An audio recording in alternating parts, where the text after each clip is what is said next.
কিছুদিন আগেই প্রকাশ্যে এসেছিল অর্জুন তেন্ডুলকরের সঙ্গে সানিয়া চান্দকের বাগদানের খবর। তবে কোনো তরফেই আনুষ্ঠানিকভাবে সে খবর স্বীকার করা হয়নি। কোনো বিবৃতি বা সমাজ মাধ্যমে পোস্টও দেখা যায়নি।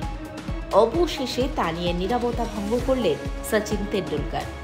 সোমবার এক সমাজ মাধ্যমে আস্ক মি এনিথিং পর্বের আয়োজন করেছিলেন সচিন।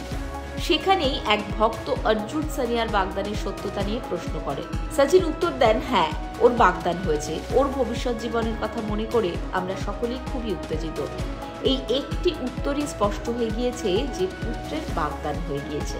এই প্রশ্নোত্তর পর্বে অনেক কথাই বলেছেন সচিন। মজাও যেমন করেছেন, তেমনি গুরুত্বপূর্ণ বিষয়েও কথা বলেছেন। এক ভক্ত সচিনকে জিজ্ঞাসা করেছিলেন যে উত্তরগুলি তিনি নিজেই দিচ্ছেন কিনা। সচিন নিজের উত্তর দেওয়ার ছবি পোস্ট করে লিখেন, এবার কি আধার কার্ড পাঠাবো? এখন সময় ফলো এবং সাবস্ক্রাইব করুন